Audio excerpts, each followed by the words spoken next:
Di balik gemerlap lampu neon dan aroma antiseptik rumah sakit elit Mentari Sejahtera, berdirilah sosok yang dielu-elukan sebagai penyelamat kaum ibu. Dr. Adrian Wicaksana, spesialis kandungan berusia 43 tahun, dikenal dengan wajah teduh dan suara lembutnya yang menenangkan. Di mata pasien, ia bukan sekadar dokter, ia adalah malaikat penolong di saat genting, pelita harapan bagi pasangan yang merindukan kehadiran buah hati. Reputasinya menanjak, dan daftar antrean pasiennya bisa mencapai 3 bulan ke depan. Tak ada yang meragukan profesionalismenya. Tak ada yang menyangka bahwa di balik senyuman itu, tersembunyi sesuatu yang kelam. Setiap pagi, Dr. Adrian memasuki ruang praktiknya dengan setelan jas putih bersih dan stetoskop melingkar di leher. Para perawat menyapanya dengan penuh hormat, sementara pasien-pasien wanita memandangnya dengan kagum dan rasa percaya. Ia pandai membangun suasana, menyelipkan candaan ringan di tengah konsultasi, membuat siapapun merasa nyaman. Ia tahu betul cara membaca bahasa tubuh, cara memoles kata agar terdengar menenangkan, meski sesungguhnya tengah mengamati lebih dari sekadar kondisi medis. Hari itu, seorang pasien baru bernama Nisa masuk ke ruang praktik. Usianya baru 25, wajahnya pucat karena cemas menghadapi kehamilan pertamanya. Dr. Adrian menyambutnya dengan senyum hangat dan ucapan selamat. "Selamat datang, Bu Nisa. Tenang saja, kehamilan adalah perjalanan indah, dan saya akan pastikan semuanya berjalan lancar," ujarnya. Nisa mulai merasa lebih tenang. Suara dan bahasa tubuh sang dokter benar-benar membuatnya merasa aman, setidaknya, itulah yang ia pikirkan saat itu. Di balik meja kerjanya, Dr. Adrian menatap layar monitor, membaca riwayat singkat Nisa. Namun, matanya tak hanya membaca data medis. Ada cara dia memperhatikan, halus namun terlalu intens, seolah setiap pasien bukan hanya tubuh yang sakit, tapi subjek ketertarikan. Tapi karena semuanya tersaji dengan profesionalitas tinggi, tak ada yang curiga. Termasuk Nisa, yang saat itu mulai membuka cerita tentang mual, pusing, dan kekhawatiran akan kondisi kandungannya. Setelah beberapa pertanyaan, Dr. Adrian mengarahkan Nisa ke ruang pemeriksaan. Ia meminta perawat keluar lebih dulu, dengan alasan memberikan kenyamanan maksimal bagi pasien. Ini bukan hal aneh. Banyak pasien yang percaya bahwa pemeriksaan internal memang lebih baik dilakukan secara privat, apalagi jika dilakukan oleh dokter setenar dia. Nisa pun tak merasa curiga, ia hanya mengikuti instruksi, dengan sedikit gugup dan malu sebagai ibu muda yang baru pertama kali hamil. Sesaat sebelum pemeriksaan dimulai, Dr. Adrian menyalakan musik instrumental lembut. Agar ibu lebih rileks, katanya. Suasana menjadi sangat tenang, terlalu tenang. Ia berbicara pelan, penuh empati, mengarahkan Nisa untuk berbaring. Tapi di balik ketenangan itu, ada detak niat gelap yang bersembunyi. Seperti serigala dalam bulu domba, Dr. Adrian tahu betul kapan harus bersikap lembut dan kapan harus melangkah melampaui batas tanpa terlihat melakukannya. Nisa tak tahu bahwa ia baru saja melewati gerbang pertama dari sesuatu yang tak akan pernah ia lupakan. Hari itu, pemeriksaan berlangsung singkat. Ia pulang dengan senyum tipis, membawa vitamin dan janji kontrol 2 minggu lagi. Tapi jauh di dalam hati, ada sesuatu yang tak bisa ia jelaskan. Sentuhan itu, tatapan itu, terlalu lama, terlalu dekat. Namun, ia menguburnya dalam-dalam, menepisnya dengan pikiran, mungkin aku hanya terlalu sensitif. 2 minggu berlalu sejak pemeriksaan pertama, dan seperti yang dijadwalkan, Nisa kembali ke ruang praktik dokter Adrian. Kali ini ia datang sendirian, karena suaminya harus bekerja lembur. Tak ada firasat buruk, hanya sedikit kecemasan karena kandungannya memasuki bulan keempat. Di ruang tunggu, ia duduk diam, mengusap perutnya yang mulai membuncit. Di sampingnya, beberapa pasien lain tampak antusias, bercerita betapa nyamannya diperiksa oleh Dr. Adrian. Nisa tersenyum tipis, meski hatinya menyimpan kebingungan yang tak ia pahami. Saat namanya dipanggil, ia melangkah masuk dengan tenang. Dokter Adrian, seperti biasa, menyambutnya dengan ramah. Namun, kali ini Nisa merasa sesuatu yang berbeda. Tatapan sang dokter terasa lebih lama dari biasanya. Perut ibu mulai membesar. Bagus sekali. Kita lakukan pemeriksaan rutin ya, katanya sembari mengenakan sarung tangan. Kembali, ia meminta perawat keluar ruangan. Nisa mengangguk, berusaha meyakinkan diri bahwa ini adalah bagian dari prosedur. Namun saat pemeriksaan dimulai, Nisa mulai merasakan ketidaknyamanan. Gerakan tangan dokter terasa terlalu lama, tekanan yang diberikan tidak seperti sebelumnya. Ia mencoba bertanya, tapi suara dokter Adrian menenangkannya dengan kalimat yang seolah menjawab semua keraguan. Ini untuk memastikan posisi janin aman, Bu Nisa. Saya tahu ini mungkin terasa sedikit tidak biasa, tapi percayalah, saya ingin yang terbaik. Kalimat itu, meskipun lembut, terdengar seperti perintah untuk diam. Seketika, tubuh Nisa menegang. Naluri perempuan dalam dirinya berteriak, tapi otaknya memaksa untuk tetap rasional. Dia dokter, dia tahu apa yang dia lakukan, pikirnya. Namun bayangan pemeriksaan sebelumnya muncul kembali. Pola yang sama, keintiman yang tidak perlu, ada sentuhan yang bukan bagian dari protokol medis. Tapi semuanya terselip rapi dalam balutan profesionalisme. Tak ada celah untuk menyalahkan. Tak ada saksi. Sepulang dari rumah sakit, Nisa duduk termenung di dalam kamar.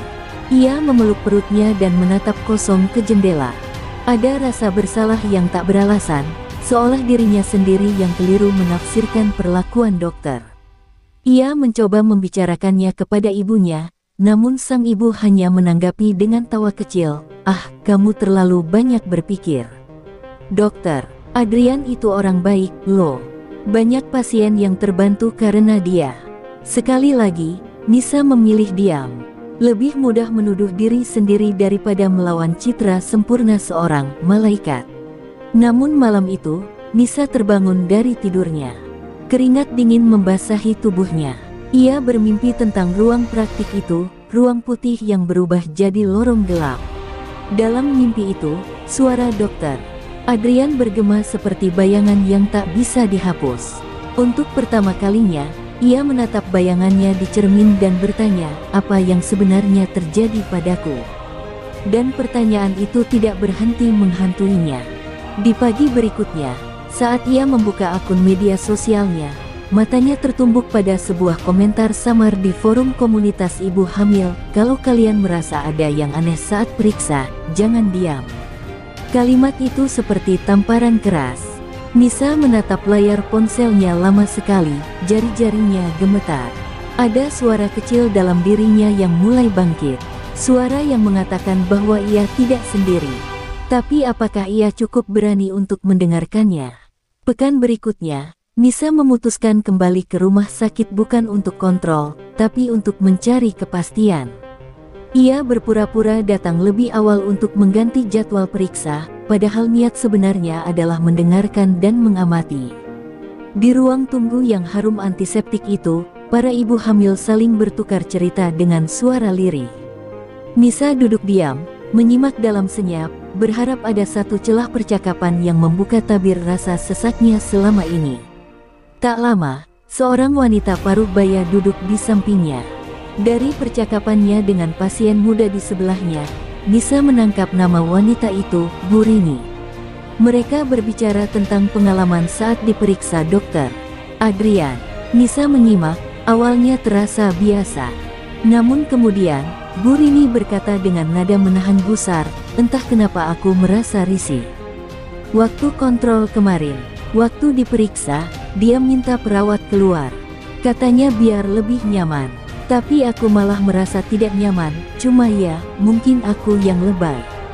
Pasien muda di sebelahnya tertawa kecil, saya juga begitu, Bu. Rasanya terlalu lama.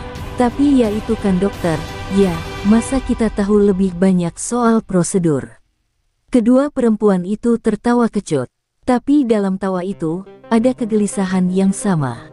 Nisa hanya bisa menatap lantai, dada sesak, karena bisikan itu bukan lagi sekadar firasat pribadinya. Apa yang ia alami, kini bergema lewat suara orang lain. Dan itu jauh lebih menyakitkan, karena bukan hanya dia yang jadi korban, tapi mungkin jauh lebih banyak dari yang ia bayangkan. Nisa memberanikan diri bergabung dalam percakapan. Dengan nada hati-hati, ia berkata, "Maaf, saya juga sempat merasa begitu. Saya pikir saya yang terlalu sensitif." Mereka bertiga saling berpandangan. Hening sejenak, lalu Bu Rini berkata pelan, nyaris seperti berbisik, "Tapi kenapa kita semua diam?" "Ya, kita semua merasa ada yang aneh, tapi tetap kembali lagi. Seolah kita menutupi sesuatu yang seharusnya dibuka." Di tengah percakapan itu, suara speaker rumah sakit memanggil nama seorang pasien lain. Mereka kembali duduk tenang seperti biasa, seakan tak pernah membicarakan apapun yang ganjil. Tapi dalam hati masing-masing, benih kecurigaan telah tumbuh. Saat Nisa berpamitan, Bu Rini memegang tangannya sebentar dan berkata lirih, "Kalau kamu merasa tidak nyaman, jangan anggap itu sepele. Kadang tubuh kita tahu lebih dulu sebelum pikiran bisa menjelaskan." Dalam perjalanan pulang, kalimat itu terus terngiang di kepala Nisa. Ia mulai membuka kembali pencarian di internet, membaca forum-forum komunitas perempuan, dan mendapati bahwa kasus-kasus pelecehan bermodus pemeriksaan medis bukan hal baru. Ia membaca satu cerita yang begitu mirip dengan pengalamannya, hingga membuat tubuhnya gemetar. Korban di cerita itu tak pernah bicara, dan pelaku terus melenggang selama bertahun-tahun. Nisa pun menatap layar ponsel sambil menahan air mata. Ia tahu, jika tak ada yang bicara, semuanya akan terus terulang. Malam itu, Nisa menulis dalam buku catatannya, "Kalau aku diam, dia akan tetap menyakiti orang lain. Tapi kalau aku bicara, aku harus siap kehilangan segalanya, nama baik, kepercayaan, mungkin juga keselamatan." Ia menutup buku itu dengan tangan bergetar. Di luar jendela, hujan turun perlahan. Tapi di dalam dadanya, badai mulai menggulung. 1 minggu setelah pertemuannya dengan Bu Rini di ruang tunggu, Nisa memutuskan untuk menghubungi forum komunitas perempuan korban pelecehan yang ia temukan secara daring. Ia bergabung dengan nama samaran, Ibu Hamil Tak Didengar. Ia belum berani menceritakan semua, hanya menyampaikan gejala-gejala samar yang ia alami, ketidaknyamanan, sentuhan yang terasa melampaui batas, dan bisikan hati yang tak kunjung tenang. Tak lama kemudian, sebuah pesan pribadi masuk dari seorang pengguna bernama bekas pasien SMS. Pesan itu hanya terdiri dari satu kalimat, "Saya tahu rasa itu.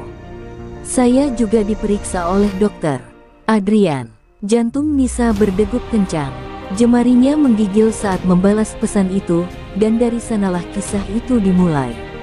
Perempuan itu memperkenalkan dirinya sebagai Ayu, usia 33 tahun, seorang mantan pasien yang memeriksakan kehamilan keduanya di rumah sakit yang sama, 3 tahun lalu.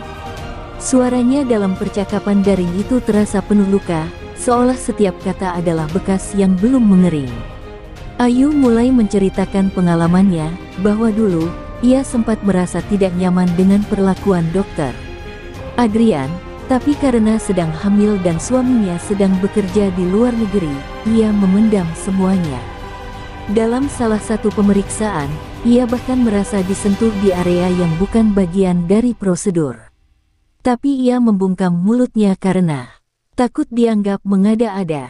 Dia terlalu pintar menyembunyikan niat kotornya di balik wajah simpatik itu, tulis Ayu. Dan kita hanya wanita biasa, terlalu takut melawan. Nisa tak bisa membendung air matanya membaca kisah Ayu. Luka yang mereka alami berbeda dalam detail, tapi sama dalam rasa, hancur, bingung, sendirian. Ayu juga mengaku sempat mengadukan kasusnya ke bagian administrasi rumah sakit secara anonim, tapi tak ada tindak lanjut. Bahkan beberapa bulan kemudian, ia menerima surat tidak resmi dari pihak rumah sakit, bernada menggertak, agar ia tidak menyebarkan fitnah yang bisa mencemarkan nama baik institusi. Sejak itu, Ayu diam. Ia menutup luka dan mencoba melupakan. Tapi sekarang, mendengar bahwa ada korban baru, Ayu merasa luka lama itu menganga kembali. Mungkin dulu aku pengecut, tapi kamu jangan diam. Kalau kamu bicara, aku akan ikut. Aku janji. Kalimat itu menyentak Nisa. Untuk pertama kalinya, ia tidak merasa sendiri. Tapi juga untuk pertama kalinya, ia benar-benar menyadari betapa besar kuasa yang dimiliki oleh orang seperti Dr. Adrian, dan betapa sistem begitu mudah berpihak pada nama besar ketimbang kebenaran. Nisa pun mulai menyusun folder pribadi berisi catatan pengalaman, tangkapan layar percakapan, hingga testimoni yang ia minta dari Ayu secara tertulis. Ia tak tahu apakah semua itu akan cukup di mata hukum, tapi setidaknya ia mulai menyiapkan diri. Malam itu, ia menyalakan rekorder ponsel dan berkata lirih, "Jika sesuatu terjadi padaku, semua ini adalah bukti. Aku tidak gila, aku tidak bohong." Dan ketika ia menatap bayangannya di cermin malam itu, untuk pertama kalinya ia melihat bukan hanya seorang korban, tapi seorang perempuan yang perlahan berani melawan. Luka itu memang belum sembuh, tapi luka itu kini menjadi alasan untuk bertarung. Karena ia sadar, jika bukan dirinya, siapa lagi yang akan menghentikan iblis yang bersembunyi di balik jas putih itu. Langkah pertama Nisa adalah menuliskan laporan tertulis kepada Kepala Administrasi Rumah Sakit Mentari Sejahtera. Ia tak menyebut secara vulgar, hanya menyatakan adanya ketidaknyamanan, dugaan pelanggaran etika, dan permintaan agar praktik pemeriksaan dilakukan transparan dan disaksikan tenaga medis lain. Ia menyertakan bukti yang ia punya, rekaman suara kesaksian Ayu, potongan pesan, dan catatan kronologis kejadian. Ia mengantarkannya sendiri ke ruang manajemen, dengan tangan gemetar dan doa dalam hati. 2 hari kemudian, ia menerima panggilan telepon dari rumah sakit. Suara di seberang terdengar formal, "Terlalu tenang untuk hal yang besar, kami ingin mengundang Ibu Nisa datang langsung untuk klarifikasi laporan Ibu kepada pihak internal." Nisa datang dengan harapan sederhana, bahwa suaranya akan didengar. Bahwa setidaknya, seorang perempuan hamil yang memohon keadilan tidak akan dipandang sebagai gangguan. Tapi harapan itu mulai runtuh sejak ia masuk ke ruang rapat. Di dalam ruangan, 3 pria duduk sejajar. 2 di antaranya adalah manajer dan kepala administrasi. Yang ketiga, yang membuat Nisa tercekat, adalah Dr. Adrian sendiri. Mengenakan jas putih dan wajah penuh simpati, ia bahkan sempat tersenyum padanya seolah tak ada yang pernah terjadi. "Kami hanya ingin menyelesaikan kesalahpahaman ini secara kekeluargaan," kata kepala rumah sakit. Nisa menatap mereka satu persatu, tak percaya bahwa pelaku bisa duduk sebagai bagian dari tim klarifikasi. Ia mencoba bersuara. Suaranya pecah, terbata. Ia ceritakan pengalamannya, perasaan tak nyaman, kesaksian Ayu, dan betapa ia hanya ingin penyelidikan dilakukan secara profesional. Tapi alih-alih respons penuh empati, ia mendapat pertanyaan menusuk, apakah ibu tidak sedang mengalami tekanan emosional karena kehamilan? Kepekaan berlebih, bahkan halusinasi, cukup umum pada trimester awal, kata manajer. Wajah Dr. Adrian tetap tenang, seperti mendengarkan keluhan cuaca. Nisa nyaris tak bisa bernapas. Ia merasa seperti sedang duduk di pengadilan, bukan sebagai pelapor, tapi terdakwa. Setiap kalimat yang ia ucapkan dibalas dengan tatapan skeptis, bahasa diplomatis, dan senyum yang menusuk. "Kami akan menyelidiki ini lebih lanjut, tentu saja, namun, kami juga punya tanggung jawab menjaga nama baik dokter kami yang selama ini dikenal sangat profesional," ujar sang kepala rumah sakit, mengakhiri rapat dengan kalimat manis yang terasa seperti pisau dingin. Sepulang dari rumah sakit, Nisa mengurung diri di kamar mandi. Ia muntah bukan karena mual kehamilan, tapi karena muak pada sistem yang menolak mendengar jeritannya. Ia menatap wajahnya sendiri di cermin, wajah seorang perempuan yang tadi ditertawakan oleh dunia yang terlalu percaya pada jas putih. Dalam benaknya, suara Ayu bergema, "Kalau kamu bicara, aku akan ikut." Tapi mengapa justru ketika ia bicara, suaranya dikubur hidup-hidup? Namun di dasar keputusasaan itu, ada bara kecil yang tak padam. Ia tahu sekarang, melawan bukan hanya soal bicara, tapi soal bertahan meski dibungkam. Ia membuka laptopnya, menulis kronologi panjang dan menyebarkan tulisannya secara anonim ke forum perempuan korban kekerasan, media komunitas, bahkan media alternatif. Ia sudah tidak berharap pembelaan dari sistem. Tapi ia tahu, jika ia tak bisa bicara di ruang rapat, maka ia akan bersuara dari ruang publik. Dan suara itu, pelan-pelan mulai bergema. 3 hari setelah tulisannya tersebar di berbagai forum, postingan anonim berjudul, "Dokter berwajah malaikat, tangan setan," mulai viral. Ratusan komentar membanjiri unggahan itu. Awalnya hanya simpati, tapi perlahan mulai muncul pengakuan-pengakuan lain, para perempuan yang pernah diperiksa oleh dokter Adrian, yang selama ini memilih diam. Beberapa dengan jantung berdebar mengisahkan pengalaman yang mirip, diminta perawat keluar ruangan, disentuh terlalu lama, diperiksa dengan prosedur yang terasa janggal tapi dibungkus kata-kata medis. Nama dokter Adrian mulai diperbincangkan di grup ibu-ibu lokal, forum kesehatan, hingga akun Instagram yang biasa membongkar praktik nakal dunia medis. Tapi seperti biasanya, setiap suara korban dibalas juga dengan suara pembelaan. Ada yang menyebut mereka pencari perhatian, pembohong, atau ingin menjatuhkan dokter sukses. Rumah Sakit Mentari Sejahtera mengeluarkan pernyataan resmi di media sosial bahwa tidak ada temuan pelanggaran etik apapun dari dokter Adrian, dan bahwa mereka mengecam upaya pencemaran nama baik yang dilakukan oleh pihak tidak bertanggung jawab. Namun retakan telah muncul. Beberapa pasien mulai membatalkan jadwal pemeriksaan. Seorang perawat junior bahkan diam-diam mengirim pesan ke Nisa melalui forum, menyatakan bahwa ia pernah melihat dokter Adrian mematikan CCTV ruangan sebelum pemeriksaan dengan pasien tertentu. "Tapi saya takut bicara, Mbak. Saya masih kontra," tulisnya. Bukti demi bukti, meski tak sekuat laporan hukum, mulai menyusun puzzle yang selama ini disembunyikan di balik reputasi. Dokter Adrian sendiri mulai gelisah. Di ruang kerjanya, ia memantau media sosial lewat ponselnya dengan wajah datar. Tapi dalam diam itu, tangannya tak henti mengepalkan.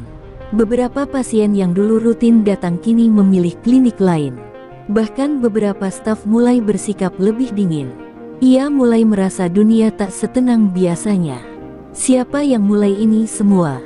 gumamnya di depan cermin. Ia masih percaya bahwa topengnya belum robek seluruhnya. Tapi dari balik kaca itu, ia mulai melihat bayangannya sendiri sebagai sesuatu yang mengerikan. Nisa tak berhenti. Kali ini ia mulai menjangkau organisasi bantuan hukum untuk perempuan. Ia bertemu pengacara muda bernama Dara, yang bersedia mendampingi jika kasus ini dibawa ke jalur hukum. "Kamu bukan satu-satunya, Nisa. Kalau kita bisa kumpulkan 3 atau 4 korban saja, kita bisa dorong penyelidikan terbuka." Nisa mengangguk pelan. Ketakutan masih tinggal di matanya, tapi kini ada cahaya kecil menyala di belakangnya, keberanian. Di sisi lain, Ayu, korban lama, akhirnya memberanikan diri mengunggah kisahnya dengan identitas asli. Dalam video berdurasi 5 menit, ia bercerita dengan suara bergetar, memohon agar masyarakat mendengarkan korban dan berhenti menyembah gelar dan status. Video itu menyebar cepat, dan efeknya lebih besar dari apapun yang pernah Nisa bayangkan. Kini, publik mulai benar-benar meragukan dokter Adrian. Topeng sempurna yang ia kenakan mulai retak, dan di baliknya, wajah asli perlahan terlihat. Hari itu, di kamar sempitnya, Nisa menatap layar ponsel penuh komentar dukungan. Ia tak tahu apakah ia akan menang, atau apakah sistem akan tetap membungkam mereka. Tapi satu hal kini pasti, keheningan sudah pecah. Dan dari keretakan kecil itu, kebenaran mulai menyusup masuk pelan, tapi tak terbendung. Ketenangan itu hanya berlangsung sesaat. Seminggu setelah video Ayu menyebar luas dan sejumlah media alternatif mulai mengangkat kisah Nisa, sesuatu yang aneh mulai terjadi. Akun media sosial Nisa mendadak tidak bisa diakses. Email pribadinya dipenuhi spam dan tautan berbahaya. Bahkan, sebuah pesan tak dikenal masuk ke ponselnya malam-malam, "Hati-hati memilih musuh, Ibu." Tidak semua orang bisa dimaafkan. Detak jantungnya melambat. Ia sadar, dokter. Adrian mulai bergerak dalam gelap. Pagi harinya, Dara, pengacara muda yang mendampinginya, menerima surat somasi dari firma hukum besar. Isinya menuduh Nisa telah melakukan pencemaran nama baik dan penyebaran fitnah tanpa bukti valid. Tekanan hukum itu terasa seperti palu besar yang menghantam keberanian mereka. Ini intimidasi, ucap Dara lirih, mencoba tetap tenang. Tapi ia tahu, dengan dana besar dan jaringan luas, dokter Adrian bisa saja menyeret kasus ini berbalik, menjadikan para korban sebagai tersangka. Tak cukup sampai di sana. Rumah kontrakan tempat Nisa tinggal didatangi dua orang asing mengaku petugas lingkungan. Mereka mengajukan pertanyaan aneh tentang status kependudukan, kehamilan, bahkan suaminya yang bekerja di luar kota. Nisa mulai merasa diawasi. Di jalan, ia merasa seperti dibuntuti. Di minimarket, orang yang tak ia kenal menatapnya dengan sinis. Ia belum menyerah, tapi tekanan itu menggerogoti batinnya perlahan. Seakan semua orang bisa dibeli, dan kebenaran hanya milik mereka yang cukup kuat mempertahankannya. Dokter Adrian, di balik layar, merancang semua itu dengan tenang. Ia tahu tak bisa memadamkan api dengan tangan, maka ia kirim angin kotor untuk melenyapkan bara. Dalam benaknya, ia tidak bersalah. Ia hanya mengambil apa yang mudah diraih, dan kini para perempuan itu menurutnya terlalu berisik. Dunia ini dibangun oleh reputasi, bukan kebenaran, gumamnya sambil menandatangani dokumen pasien di balik ruang praktiknya yang masih penuh antrian. Sementara itu, Ayu menerima pesan anonim dengan foto anaknya di sekolah. Berhenti sebelum terlambat, bunyi teks di bawahnya. Ia gemetar, menangis di telepon dengan Nisa, menyalahkan dirinya sendiri karena membuka suara lebih dulu. Tapi Nisa, meski ketakutan, mencoba menguatkan. Kalau kita berhenti sekarang, semua ini sia-sia. Dia akan kembali jadi pahlawan, dan kita akan tetap jadi hantu. Suara Nisa pelan tapi bergetar. Karena jauh di dalam hatinya, ia tahu, keberanian kadang berarti menahan luka lebih lama demi menyelamatkan orang lain. Dalam rapat kecil yang mereka adakan dengan beberapa korban baru yang mulai bergabung, Dara mengusulkan langkah drastis, menggelar konferensi pers. Kita ajak media nasional. Kita tampilkan wajah, suara, dan bukti. Kalau kita mati berdiri. Semua terdiam. Tapi satu persatu, mereka mengangguk. Ketakutan itu masih ada, tapi kini mereka tahu, membungkam suara satu orang mungkin mudah, tapi membungkam 5, 6, 7. Tidak semudah itu. Nisa pulang malam itu membawa lebih dari sekadar rencana. Ia membawa janji bahwa besok, dunia akan mulai mendengar mereka bukan dari balik layar forum, tapi dari panggung terbuka yang selama ini hanya dimiliki pelaku. Ia memeluk perutnya yang mulai membesar dan berbisik, "Mama nggak takut lagi, nak. Karena keadilan, kadang, harus diperjuangkan oleh orang yang paling disakiti." Langit mendung menaungi gedung pers tempat mereka menggelar konferensi. 3 kamera berita, 2 media online, dan belasan aktivis perempuan berkumpul di satu ruangan sempit tapi penuh energi yang menegang. Di depan backdrop bertuliskan, "Suara korban adalah kebenaran." 5 perempuan berdiri, Nisa, Ayu, dan 3 lainnya, Rina, Sari, dan Marlina, yang akhirnya punya keberanian mengungkapkan wajah mereka. Tak ada yang menangis, tapi mata mereka bercerita lebih dari kata-kata. Saat mikrofon menyala, Ayu mengambil giliran pertama. Suaranya tenang, tapi parau. "Saya tidak ingin lagi hidup dalam ketakutan. Saya tidak ingin anak saya tumbuh di dunia di mana kebenaran disembunyikan karena orang jahat punya gelar."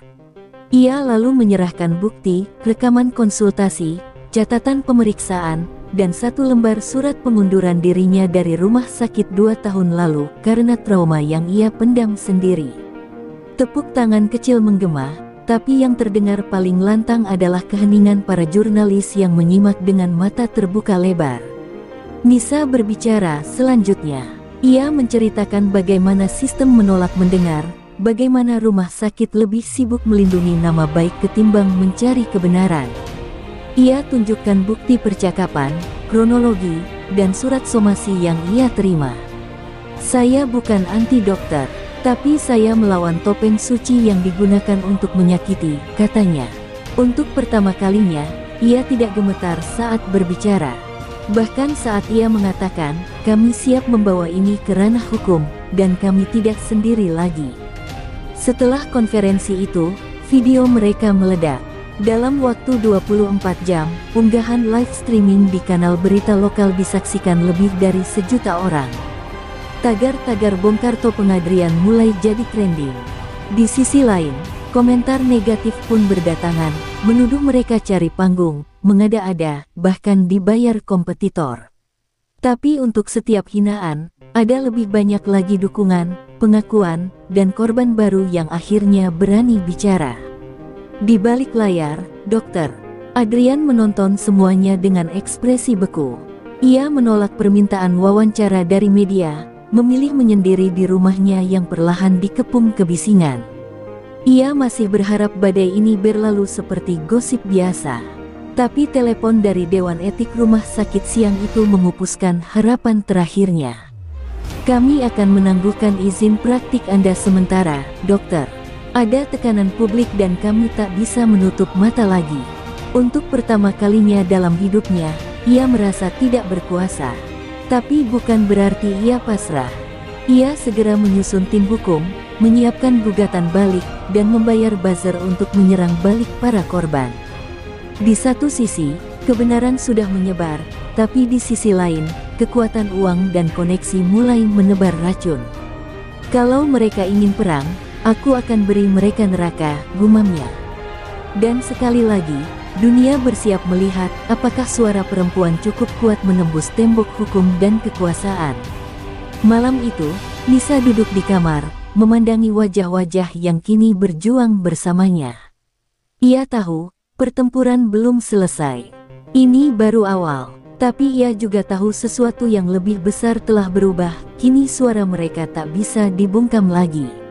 Cahaya kamera mungkin akan padam, berita akan berlalu, tapi apa yang telah dibuka hari ini tidak akan pernah tertutup lagi.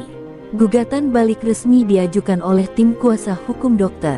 Adrian. Mereka menuntut para korban atas pencemaran nama baik senilai miliaran rupiah. Di sisi lain, LSM perempuan dan kuasa hukum Nisa dan kawan-kawan mendorong proses pidana ke polisi dan menyerahkan bukti tambahan dari para korban baru. Persidangan pun digelar. Di luar gedung pengadilan, kerumunan terbagi dua, yang mendukung para perempuan berani, dan yang berseru, fitnah. Sambil membawa spanduk bertuliskan, Dokter Malaikat tak mungkin bersalah. Suasana terasa seperti perang keyakinan, bukan sekadar perkara hukum. Nisa duduk di bangku saksi dengan telapak tangan berkeringat. Di hadapannya, kuasa hukum Dr. Adrian berdiri dengan senyum sinis. Anda tidak memiliki bukti rekaman saat kejadian, bukan? Jadi ini hanya tuduhan sepihak. Suara tajam itu menusuk, membuat ruang sidang sejenak hening. Tapi Nisa tidak diam. Yang saya miliki adalah keberanian untuk bicara. Kalau semua korban diminta membawa bukti saat dilecehkan, maka tidak akan pernah ada keadilan untuk perempuan manapun di negeri ini, jawabnya. Ruang sidang bergemuruh, hakim memukul palu. Hari-hari sidang berikutnya menjadi ujian mental. Beberapa korban mulai dilemahkan oleh pertanyaan menjebak, rekam jejak pribadi mereka diungkap tanpa ampun. Bahkan ada saksi ahli yang berpihak pada Adrian, menyebut pemeriksaan internal tanpa saksi adalah hal lumrah di dunia medis. Tapi tim pembela korban mulai membalikkan keadaan, menampilkan rekaman CCTV rumah sakit yang menunjukkan perawat keluar masuk ruangan sesuai pola pengakuan korban, serta bukti bahwa Adrian mematikan kamera pada jam-jam tertentu. Tak hanya itu, mantan perawat senior bernama Bu Retno akhirnya muncul di hadapan media dan di pengadilan. Dengan suara bergetar, ia bersaksi bahwa selama bertahun-tahun, ia melihat kejanggalan yang sama, namun diperintahkan diam oleh manajemen. Saya tahu ini bisa menghancurkan karir saya, tapi saya sudah terlalu lama menyaksikan kejahatan dibungkus sopan santun, katanya. Air matanya jatuh. Suasana sidang berubah. Ada aroma kemenangan kecil yang mulai tercium. Sementara itu, Dr. Adrian tetap tampil percaya diri di ruang sidang. Ia memakai setelan rapi, sesekali melempar senyum kepada kamera. Tapi saat jaksa memutar video pengakuan Ayu, dilanjutkan rekaman percakapan salah satu korban yang disadap secara sah, wajahnya berubah. Tangan yang biasa memegang stetoskop dengan angkuh itu mulai bergetar pelan. Dalam beberapa detik, dunia melihat celah di balik topeng itu. Ia bukan dewa penyembuh. Ia hanya manusia yang menyalahgunakan kuasa. Media massa mengikuti sidang dari awal hingga akhir, menyiarkan potongan dramatis dan analisis ahli hukum. Beberapa tokoh masyarakat mulai angkat suara mendukung korban. Tapi tekanan tetap besar. Ada ancaman pembatalan dukungan dari sponsor ke LSM pendamping. Bahkan, 2 saksi kunci sempat menghilang sebelum akhirnya ditemukan dalam tekanan psikologis berat. Mereka akan melakukan apa saja untuk menang, kata Dara, kuasa hukum Nisa, di tengah malam ketika mereka menyusun argumen terakhir. Menjelang sidang akhir, Nisa berdiri di depan cermin kecil ruang tunggu. Perutnya kini membulat sempurna. Ia memandang bayangannya sendiri, perempuan yang dulu takut, kini berdiri di ruang paling keras dalam hidupnya. Ini bukan tentang aku lagi. Ini tentang semua yang pernah disakiti dan dibungkam, bisiknya. Palu keadilan belum jatuh, tapi kebenaran kini tak lagi bisa dibungkam. Esok adalah penentuan, dan di antara doa-doa yang mengalir, dunia menunggu siapa yang akan menang dalam perang antara reputasi dan nurani. Suasana ruang sidang pagi itu begitu sunyi, seolah seluruh dunia menahan napas. Kamera media dibatasi di luar gedung, tapi puluhan wartawan, aktivis, dan mahasiswa hukum tetap memadati lorong pengadilan. Di dalam, Nisa duduk dengan tangan menggenggam erat jemari Ayu. Di sebelah mereka, Dara berdiri siap, matanya fokus ke kursi majelis hakim. Di sisi seberang, Dr. Adrian duduk dengan wajah tak terbaca, matanya tajam, tapi pundaknya mulai membungkuk oleh tekanan yang tak lagi bisa dia tolak. Hakim membuka sidang dengan suara tenang namun menggema. Setelah mendengarkan seluruh kesaksian, memeriksa bukti, dan mempertimbangkan seluruh aspek hukum, majelis memutuskan, suasana seolah berhenti. Terdakwa terbukti bersalah melakukan pelecehan seksual terhadap beberapa pasien dalam ruang pemeriksaan tertutup, dan melanggar kode etik kedokteran serta hak asasi manusia. Tangan Nisa gemetar, mata Ayu membelalak, dan suara isak lirih terdengar dari barisan korban di belakang. Dengan ini, terdakwa dijatuhi hukuman pidana penjara selama 12 tahun, pencabutan izin praktik seumur hidup, dan denda sesuai ketentuan yang berlaku. Ruangan meledak dalam campuran tangis lega dan tepuk tangan spontan yang langsung ditegur hakim. Dr. Adrian terdiam. Ia tidak mengamuk, tidak protes, ia hanya memejamkan mata. Seolah akhirnya sadar, bahwa bayangan yang selama ini ia abaikan kini telah menyelimuti seluruh tubuhnya. Di luar pengadilan, ratusan orang bersorak. Tagar-tagar keadilan untuk Nisa kembali menjadi trending. Media nasional menyorot keberanian para korban sebagai simbol baru perjuangan perempuan melawan dominasi kekuasaan terselubung. Nisa, Ayu, dan yang lainnya tidak lagi disebut korban semata. Mereka kini dikenal sebagai penyintas, orang-orang yang bertahan dan memecahkan rantai diam yang selama ini membelenggu banyak perempuan di ruang gelap kekuasaan. Namun, kemenangan itu tak sepenuhnya manis. Salah satu korban yang dulu paling aktif, Sari, mengalami tekanan mental berat setelah persidangan dan memilih pindah ke luar kota. Beberapa saksi pendukung kehilangan pekerjaan karena tekanan dari pihak-pihak yang masih melindungi jaringan Adrian. Tapi mereka semua sepakat pada satu hal, kebenaran sudah terbuka, dan luka yang mereka tanggung tak sia-sia. Kami memang tidak menang semuanya, tapi kami tidak lagi kalah seluruhnya, kata Nisa dalam wawancara pertamanya di televisi. Bulan demi bulan berlalu, Rumah sakit tempat Adrian bekerja dulu kini berada dalam investigasi serius. Regulasi baru tentang pendampingan pasien perempuan dalam pemeriksaan mulai dibahas di parlemen. Apa yang dimulai dari satu suara kecil kini tumbuh menjadi gerakan besar. Nisa melahirkan anak laki-lakinya 3 bulan setelah vonis. Ia menamainya Raka, yang berarti kuat dan penjaga. Dalam pelukannya, bayi itu menangis, seolah mewarisi semua keberanian ibunya dalam satu tangisan kecil. Malam hari, Nisa berdiri di jendela kamarnya, menatap langit Jakarta yang kelabu. Tapi di balik awan, ia tahu ada cahaya yang selalu muncul setelah badai. Ia memejamkan mata, membayangkan semua wajah perempuan yang dulu takut seperti dirinya, kini berjalan lebih tegak karena mereka tahu kebenaran, meski terlambat, akan selalu menemukan jalannya. Dan malam itu, ia tersenyum, bukan karena semua telah usai, tapi karena ia tahu, ia sudah memilih untuk tidak diam.